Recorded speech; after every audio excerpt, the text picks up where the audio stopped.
En 1971, la historiadora Linda Nochlin publicó un ensayo que empieza con una pregunta casi ofensivamente simple. Si las mujeres realmente somos iguales a los hombres, ¿por qué nunca han existido grandes artistas mujeres? Publicado en pleno auge del movimiento feminista, este ensayo se convirtió en el punto de partida para un debate que llevaba años hirviendo bajo la superficie. ¿Quién decide sobre el canon de la historia del arte? ¿Quién determina qué obras importan, cuáles se conservan y qué nombres quedan fuera? ¿Qué significa ser un gran artista? ¿Y por qué debería importarnos empezar a cuestionar su significado?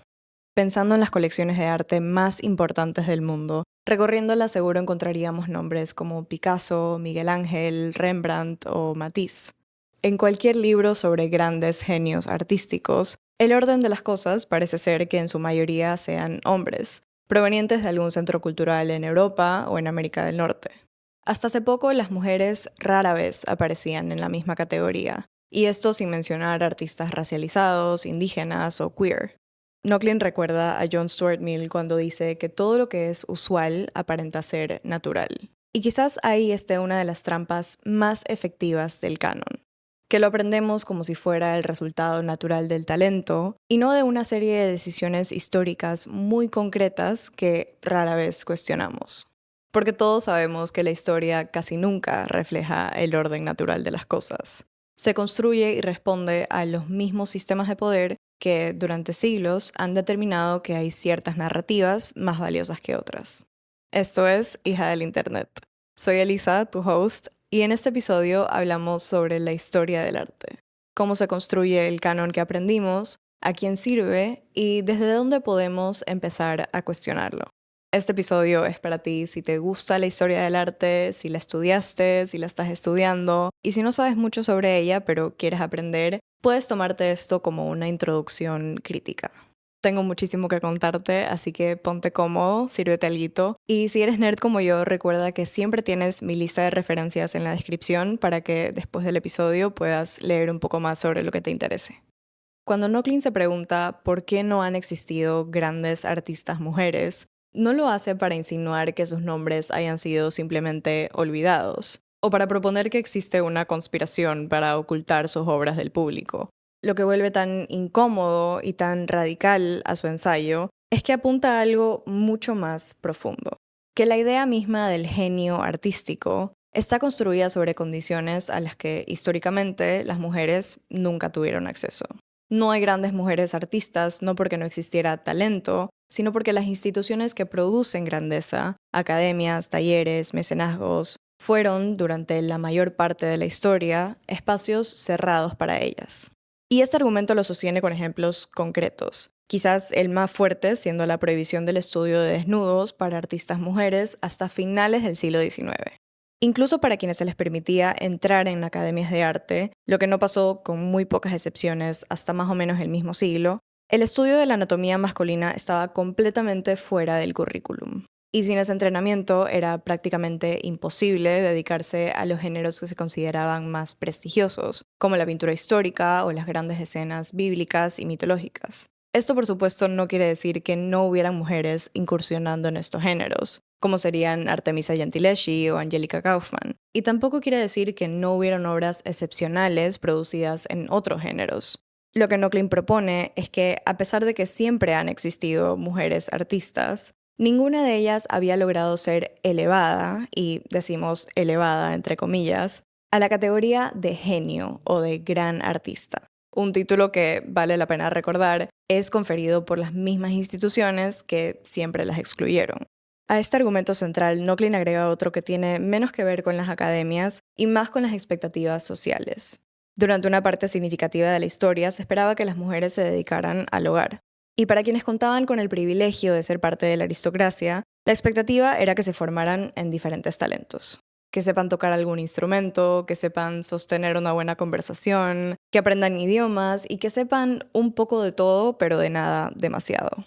Esta personalidad redonda permitía a las mujeres ser versátiles en situaciones sociales, pero desalentaba precisamente el tipo de dedicación que se necesita para llegar a ser un genio en cualquier cosa. Hablando sobre esto, Nochlin se pregunta, ¿podría ser que esa pequeña pepita de oro, el genio, haga falta en la hechura de la aristocracia de la misma manera que hace falta en la psique femenina? ¿O no será que las demandas y expectativas puestas sobre ambas, la cantidad de tiempo dedicado necesariamente a funciones sociales, simplemente hacían que la devoción total a la producción profesional del arte estuviera fuera de la discusión? Y aquí es donde Nochlin entra a desmentir la idea del genio, introduciéndonos a la posibilidad de que esta pepita de oro, como ella le llama, no es solo algo con lo que se nace. No se trata solo de talento individual o de ambición o de biología. Se trata, antes que nada, de la cantidad de tiempo que tenemos a nuestra disposición y de qué tipo de vida es posible y legítima para ciertas personas y no para otras. Hay varias partes de este texto, sobre todo en la primera mitad, en las que podemos sentir que Nochlin lo escribe un poco a la defensiva.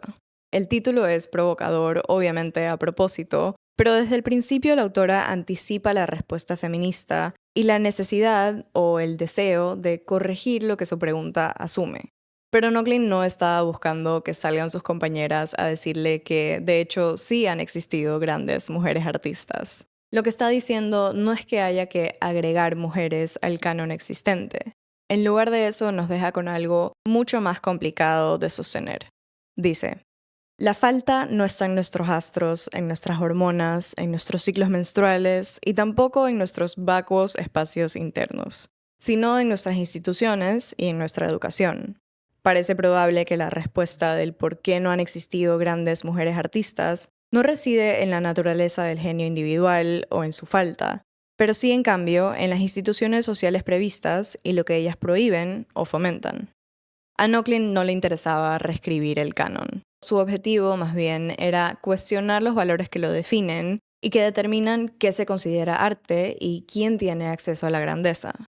Hoy no vinimos a hablar solo de las mujeres, pero quise empezar nuestra discusión con este texto porque su pregunta inicial abre la puerta a hacer preguntas similares no solo sobre el rol de las mujeres en la historia del arte, sino acerca de todas las personas y grupos que vemos una y otra vez ausentes en el canon. Porque cuando la historia se escribe solo desde una perspectiva, es natural que no alcancemos a ver la imagen completa. Nochlin llama esto una distorsión intelectual, el hecho de que hemos visto el arte por todo este tiempo únicamente desde la perspectiva de un montón de hombres blancos. Su misión y su deseo cuando publica este texto es que podamos tener una visión más precisa de la historia. Y para eso es necesario abrir el foco. Desde aquí es que este ensayo se vuelve un punto de partida tan poderoso para la crítica de la historia del arte. Porque al cuestionarla, Nochlin no solo inaugura una crítica feminista, sino que nos da las herramientas para dudar de cualquier relato incompleto que se presente como universal o inevitable.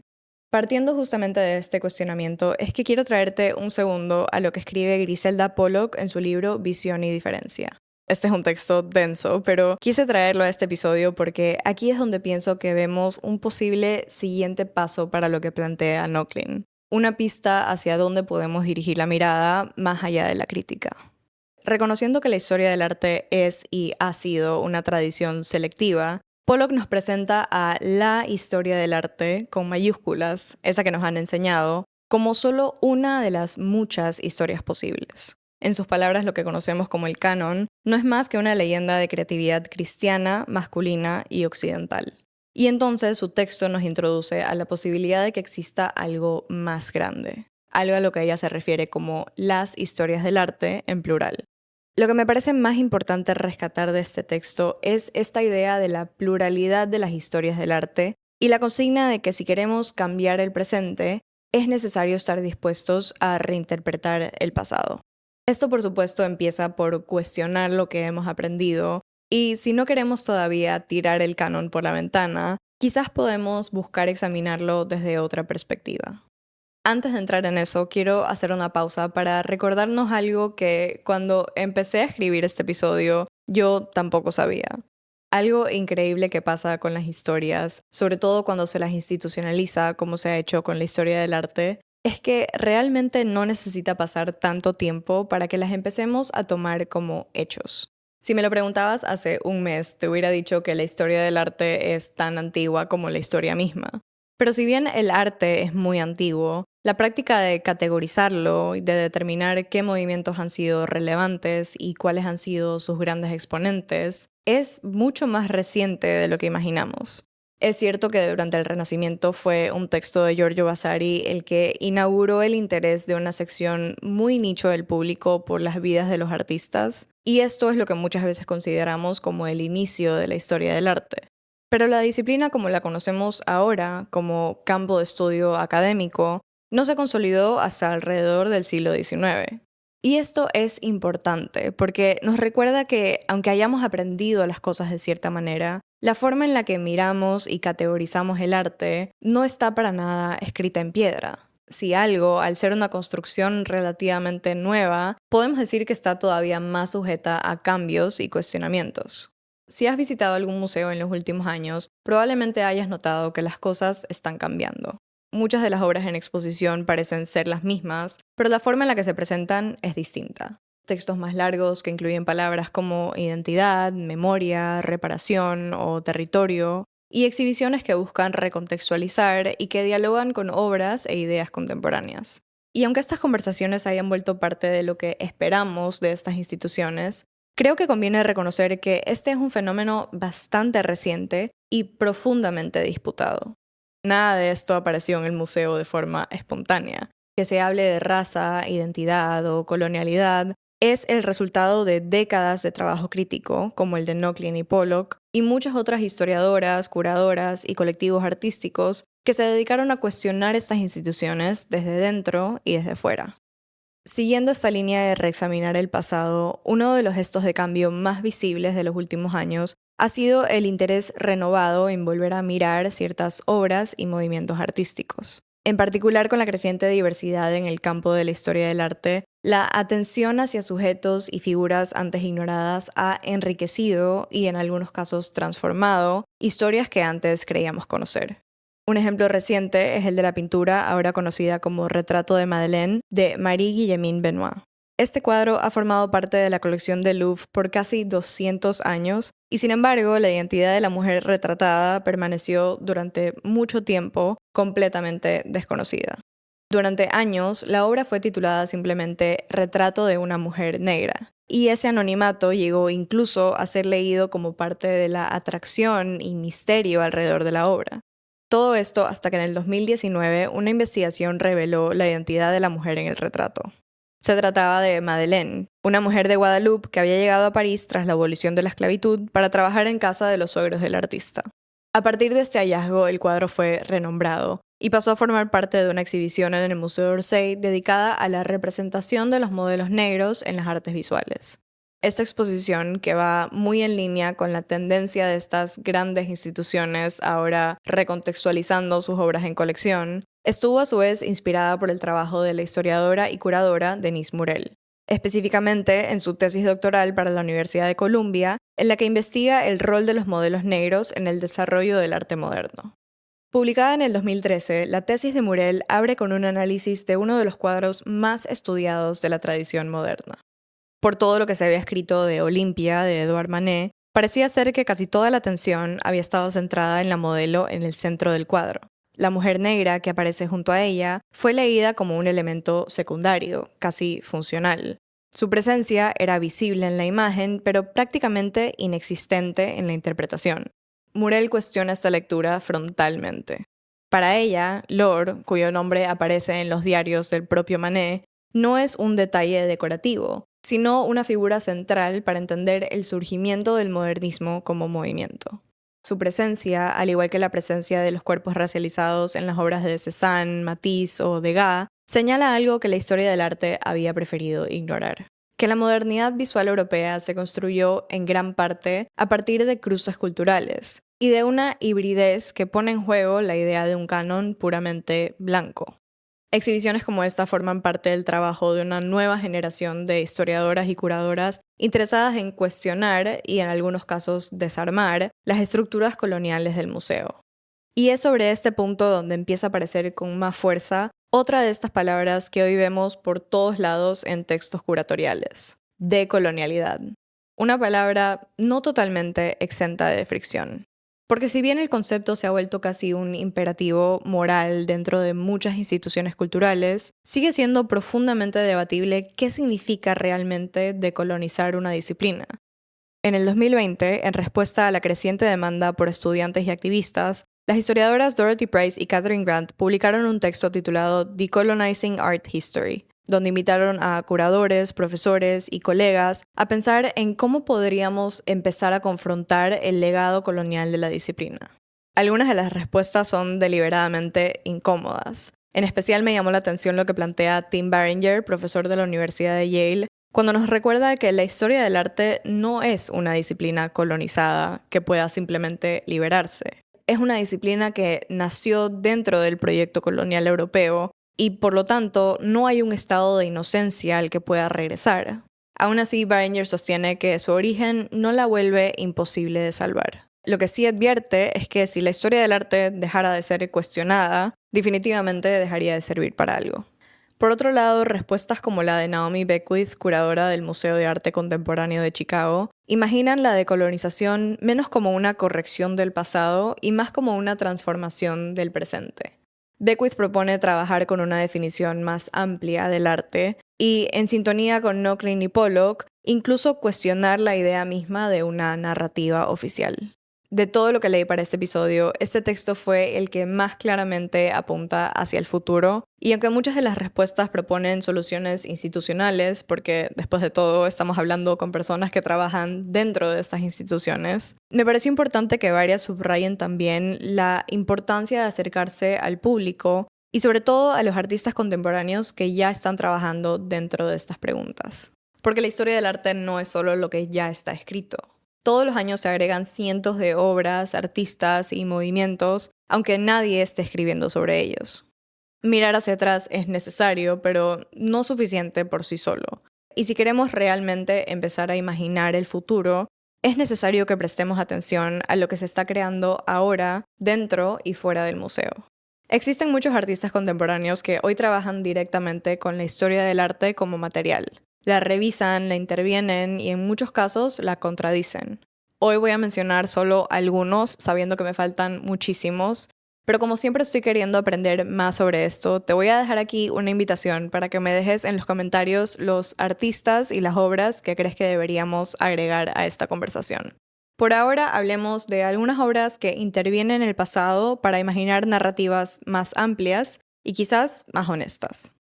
En su obra The Swing After Fragonard, Yinka Shonibare hace referencia a una de las obras más icónicas del rococó francés. En la obra original, pintada a mediados de 1700, vemos a una joven de la aristocracia francesa balanceándose en un columpio en medio de un jardín exuberante. Aparece vestida con un vestido rosa voluminoso y lanza un zapato al aire en un gesto despreocupado y teatral. La escena ha sido leída históricamente como una fantasía de placer, ligereza y privilegio. En la recreación de Shonibare, una escultura que hoy forma parte de la colección del Tate Modern, la figura central es reemplazada por una mujer negra vestida con textiles asociados con el África colonial y además decapitada.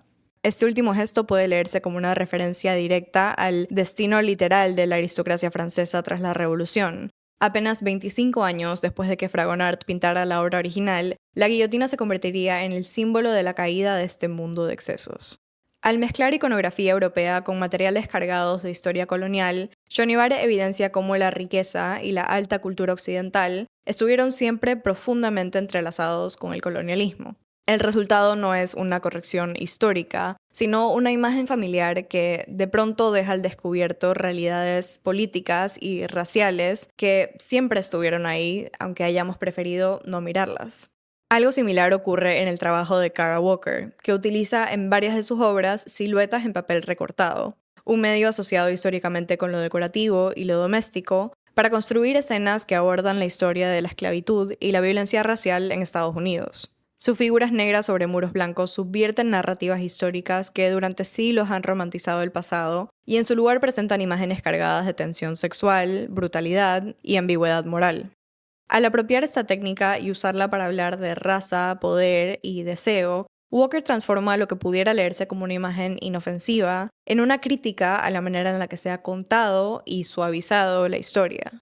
Su trabajo, al igual que el de Shonibare, no busca ofrecer una visión enmendada del pasado, sino insistir en que estas historias siguen operando en nuestro presente y que categorías como la raza, lejos de ser naturales, son construcciones que el arte y la cultura visual también han ayudado a sostener.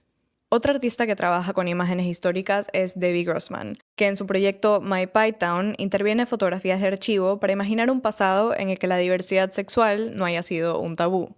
Usando técnicas contemporáneas, Grossman, un artista queer, reconfigura imágenes de la era de la Gran Depresión estadounidense para representar parejas y familias formadas por mujeres. Al hacerlo, visibiliza una realidad queer históricamente borrada, y al mismo tiempo nos incomoda al intervenir directamente sobre historias que no le pertenecen, poniendo en cuestión quién tiene derecho a modificar o incluso imaginar el pasado. Estas obras nos muestran de cierta forma lo que fue y lo que pudo haber sido. Nos completan narrativas existentes con perspectivas que antes ignorábamos y nos hacen reflexionar sobre cómo se vería la historia del arte actual si estas perspectivas hubiesen aparecido siempre. En ese sentido, ponen en evidencia la diversidad de experiencias que se quedan fuera cuando hablamos de la historia del arte como si fuese una sola. Pero además de cuestionar quién aparece en la historia que contamos, hay artistas que trabajan también para expandir el cómo, el lenguaje y los materiales que asociamos con las bellas artes y los que desestimamos como decorativos, artesanales o poco refinados. Un artista que descubrí hace poco por una obra que instaló en el Renwick, que si no lo conoces es mi museo favorito aquí en DC, es Justin Favela, un artista latinoamericano criado en Las Vegas que mezcla simbología precolombina con materiales poco convencionales como piñatas y papel crepé. Sus instalaciones nos remiten a objetos arqueológicos o sitios arquitectónicos que solemos asociar con la autoridad histórica, pero recreados desde lo popular y artesanal. Sus obras cuestionan las jerarquías entre el arte serio y la decoración, entre patrimonio y cultura popular, y entre lo que se conserva y lo que se desecha. Al usar materiales frágiles y efímeros para representar una historia que el museo presenta como sólida y fija, Favela sugiere que esa historia siempre ha sido una construcción, sostenida más por una autoridad institucional que por una verdad incuestionable. Desde que Nochlin publicó su ensayo hace poco más de 50 años, la historia del arte y cómo la entendemos definitivamente ha cambiado. Muchos diríamos que no lo suficiente, pero sería difícil negar que el campo ya no es el mismo. Cada día existen más libros, exposiciones y programas académicos que abordan el arte desde el género, la raza, la sexualidad y la identidad. Y quizás el cambio más importante es que esto ya no siempre ocurre desde la lógica de la separación. Esta diversidad de narrativas ya no aparece solo como una alternativa, sino como una parte integral de la historia misma. Eso no significa que el canon tradicional haya desaparecido. Probablemente siempre estará compuesto en su mayoría por hombres blancos europeos, simplemente porque en su momento esos fueron los nombres que decidimos conservar. Pero junto a ese canon cada vez aparecen más historias paralelas. Artistas que fueron ignorados y considerados menores, y cuyas obras ahora vuelven a circular como claves para entender mejor su tiempo y sus condiciones de producción. Lo interesante es que, además de ampliar considerablemente la lista de nombres que reconocemos, las transformaciones de los últimos años también nos han llevado a hacernos preguntas nuevas, a mirar más allá del genio individual y hacia las estructuras que lo hacen posible. En ese sentido, el impacto de autoras como Nochlin no se limitó solo a señalar una ausencia específica. Hoy podemos decir que esos cuestionamientos cambiaron por completo la forma en la que miramos, abriendo la puerta para grandes artistas de todo tipo. Si tuviera que darte un aprendizaje con el que quedarte después de todo esto, es que la historia del arte no está resuelta. No es un archivo terminado, sino algo que sigue escribiéndose. Y esto, para quienes hacemos y amamos el arte, implica una responsabilidad incómoda, pero también emocionante. Si sabemos que los relatos anteriores fueron incompletos, entonces la tarea ahora no es corregirlos del todo, sino tratar de hacerlo mejor esta vez. Mirar con más atención e involucrarnos en lo que está siendo creado a nuestro alrededor, con la conciencia de que lo que decidamos contar hoy probablemente se convertirá en el canon del futuro. Eso es todo por el episodio de hoy, y aunque quiero que sepas que me tardé mucho más de lo que tenía planeado, disfruté muchísimo de hacer la investigación para esto. Sobre todo era importante para mí dejarnos con esta base sólida, porque tengo varios episodios planeados para el resto del año sobre artistas y movimientos específicos que quería que tengan algo de contexto. Así que si llegaste hasta el final, déjamelo saber, cuéntame si hay algún tema en específico del que quieras hablar y si algo de lo que aprendiste en este episodio te sorprendió o te dejó pensando. Me he dado cuenta que por acá recibo comentarios súper interesantes y siempre estoy aprendiendo de las cosas que me comentan. Así que nada, gracias por estar aquí y nos vemos en el siguiente episodio.